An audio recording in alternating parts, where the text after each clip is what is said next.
Salut à tous, salut Théo. Salut Baptiste. Alors aujourd'hui on va parler de The Brutalist de Brady Corbett, qui est un film américain.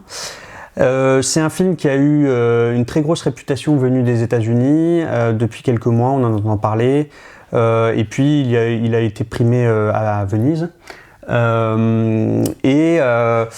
Forcément, quand un film est escorté d'autant d'attentes, on a à la fois très envie de le voir, mais on se dit aussi bon, c'est un peu gonflant, le film est monumental, on le voyait placardé sur toutes les affiches, dans toutes les bandes annonces, etc.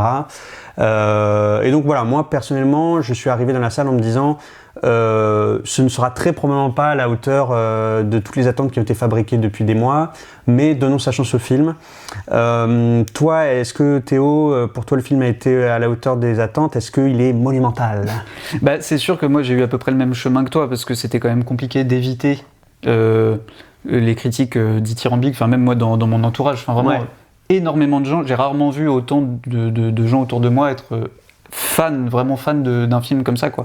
Surtout d'un film qui dure 3h30, enfin c'est quand même pas évident, quoi.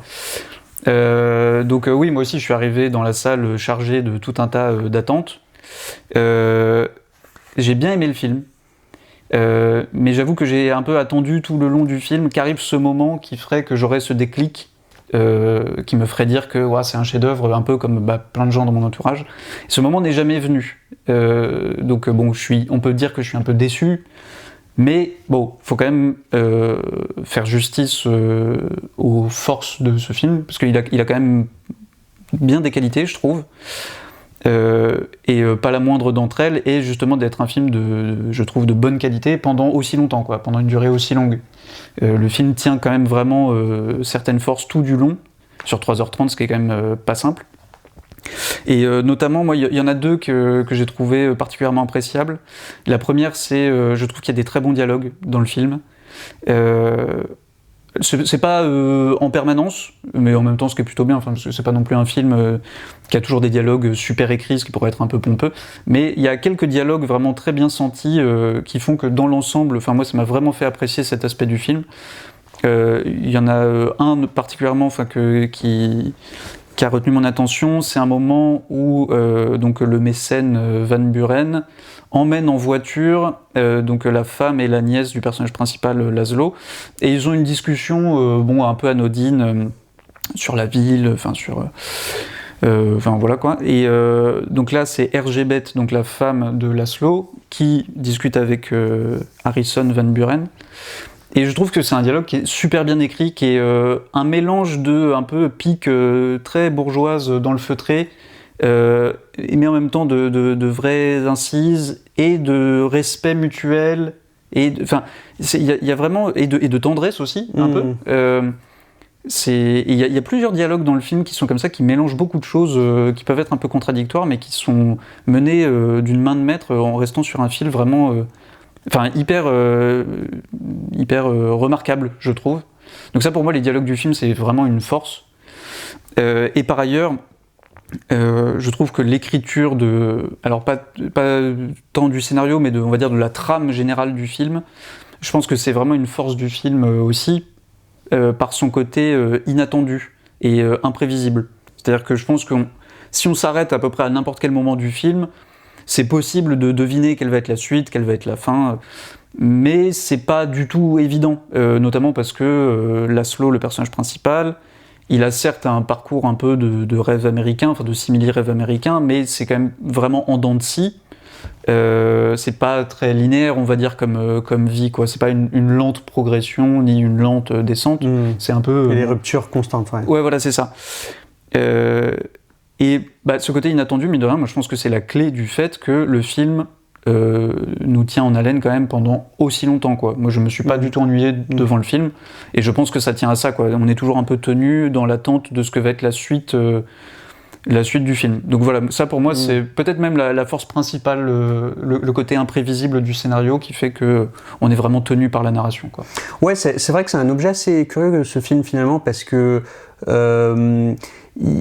il dure 3h30, il y a une entracte de 15 minutes, et pourtant, c'est vrai que moi, j'ai toujours été dans le film. Je me suis jamais dit, ah, dis donc là c'est long ou c'est prévisible, on s'ennuie.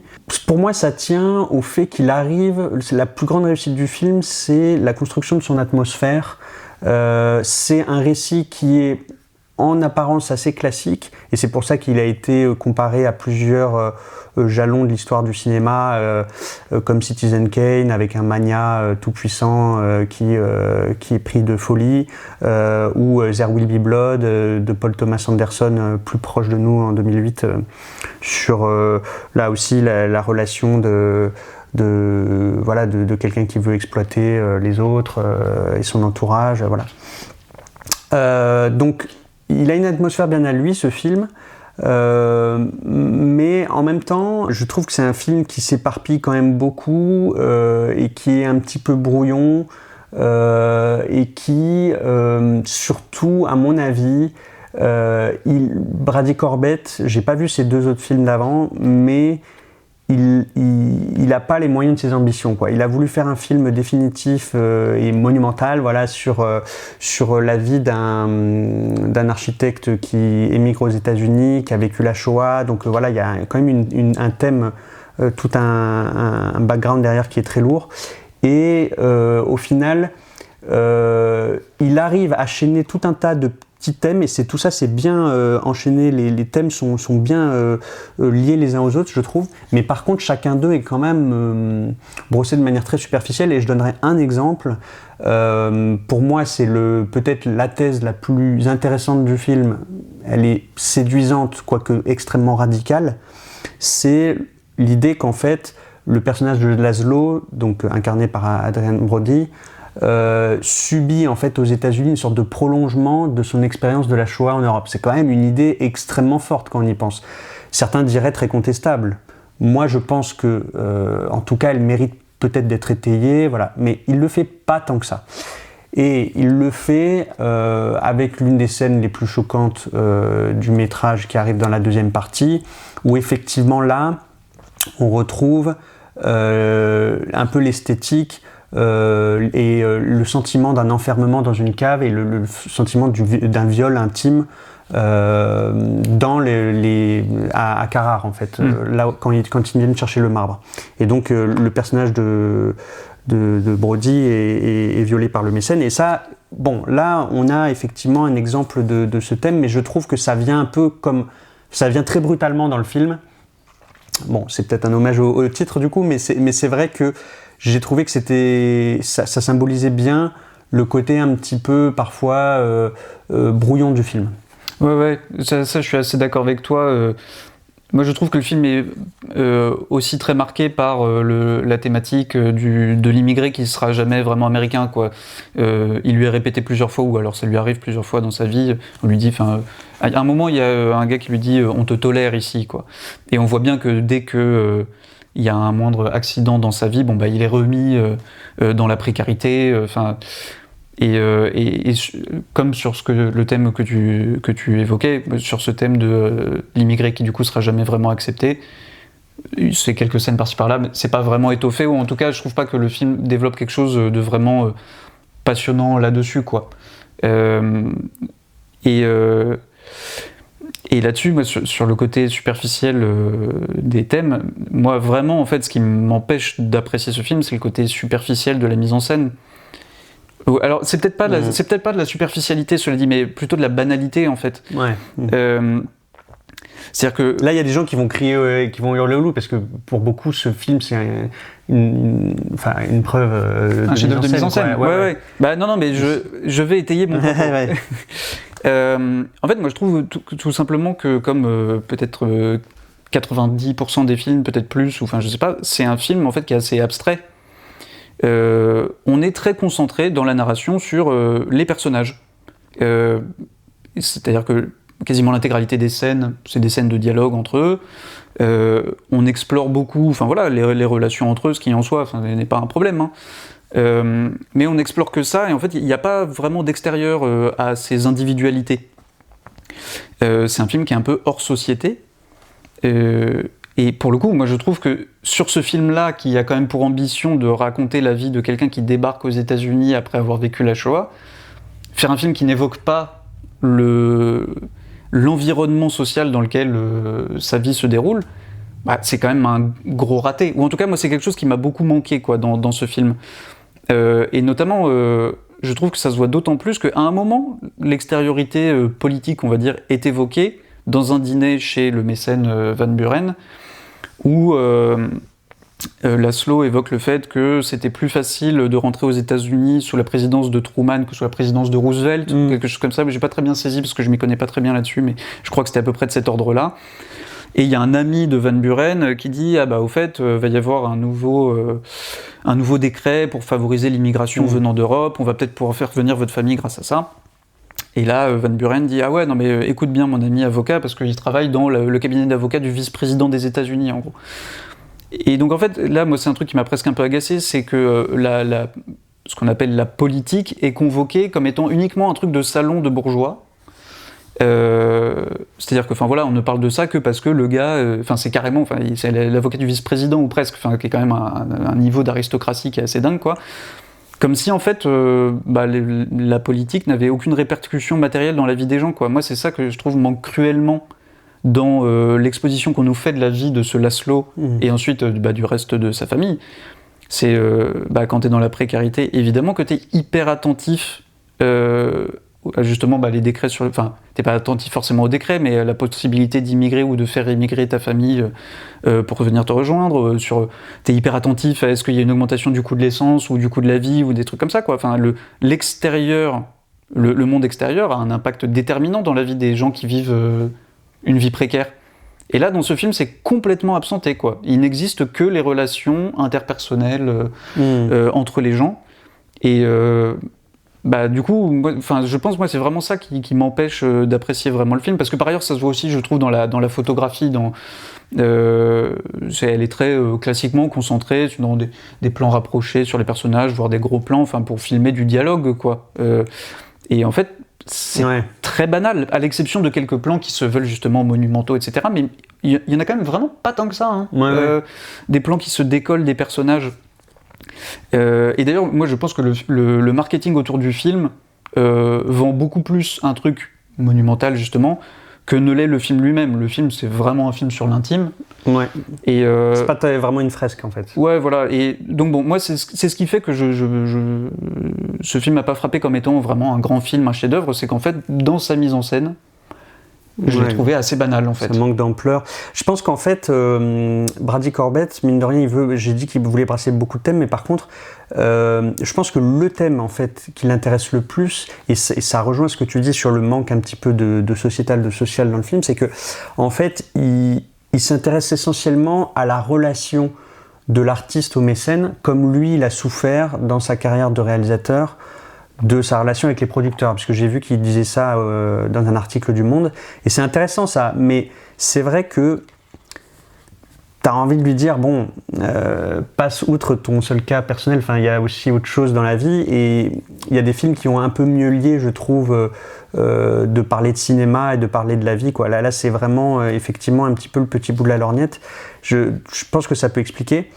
Et après, bon, il y a quand même des promesses au niveau de quelques scènes qui me font dire que peut-être quand même que les prochains films, il va pouvoir peut-être s'épanouir un petit peu plus sur la mise en scène. Je pense par exemple à l'ouverture du film, quand on voit la statue de la liberté en biais, là, quand il sort des caves, on pense à ce moment-là qu'il est encore en Europe en fait, mais non, il est dans le bateau qui l'amène, qui est déjà à New York à ce moment-là, donc ça c'est une belle scène je trouve, forcément, l'ouverture du film, donc c'est une belle ouverture pour le coup, et la fermeture, quasiment la clôture du film, qui est quand le Van Buren va échapper à sa famille pour aller probablement se suicider dans son propre monument qui va devenir une sorte de tombeau. Puis là on voit la croix la lumière qui forme une croix sur l'autel, tout est... Et cette scène-là, elle est un peu expressionniste, elle est un petit peu poétique, mystérieuse, un peu terrifiante aussi. Bon là il y a quelque chose voilà qui est quand même assez beau. C'est quand même un petit peu dommage qu'il termine par une espèce d'épilogue qui veut faire genre vrai faux film, vrai faux documentaire pardon, avec de fausses images moches de en fait Laszlo Todd qui serait maintenant vieux et puis sa nièce qui parle de lui et voilà il a réussi et là il est mis à l'honneur à la Biennale. À la Biennale de Venise justement, donc là où lui-même Bardi Corbett a été récompensé et donc voilà, elle explicite une partie du propos du film qui est que son monument est une sorte de catharsis vis-à-vis de ce qu'il a vécu dans les camps, puisque voilà, on a une architecture qui certes est très cloisonnée, mais qui, parce qu'elle est haute de plafond, oblige à regarder le ciel. Bon, voilà, c'est quand même assez asséné dans le film à ce moment-là, et ça se termine comme ça, donc ça c'est un peu dommage. Bah alors ça, pour le coup, c'est une idée qui est développée avant dans le film, et notamment à un moment, t'as Laszlo qui propose de renoncer à une partie de son salaire parce qu'il faut faire des travaux supplémentaires sur les bâtiments, et lui notamment pour la hauteur de plafond. Voilà, il explique que c'est parce qu'il veut vraiment une hauteur de plafond hyper haute, et donc sa femme lui demande ok, on renonce du coup à ton salaire, mais qu'est-ce qu'on paye? Et il lui dit on paye la hauteur du plafond. Donc ce truc de la hauteur sous plafond, elle est déjà évoquée, elle est distillée dans le film. En revanche, moi je trouve ce qui est exposé dans la dernière scène, qui est nouveau dans le film, c'est l'idée que en fait, donc, on lui a demandé de construire un truc vraiment monumental où il y a une chapelle, une bibliothèque, un auditorium. Donc il y a plusieurs bâtiments, mais qui en fait sont reliés par des souterrains.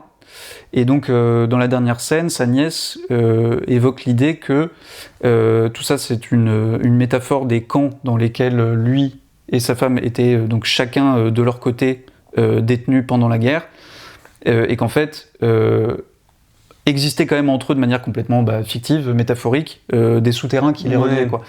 Et ça, pour le coup, c'est une idée que j'ai trouvée magnifique, et je suis très heureux que ça ait été gardé pour la fin et qu'on l'ait pas évoqué plus tôt dans le film comme étant son projet, quoi. Et en fait, Ouais, mais c'est dans un dialogue, quoi. Oui. C'est pas du tout à l'image. Enfin, moi, c'est quand même un problème, quoi. Ouais. On est au cinéma, quoi. On n'est pas en littérature, ou tu vois, on n'est pas au théâtre, quoi. Enfin, moi, bon, je trouve quand même que ces idées, elles sont intéressantes, mais elles sont esquissées visuellement, et en fait, pour un film qui est censé être monumental visuellement, c'est quand même un peu ballot, quoi.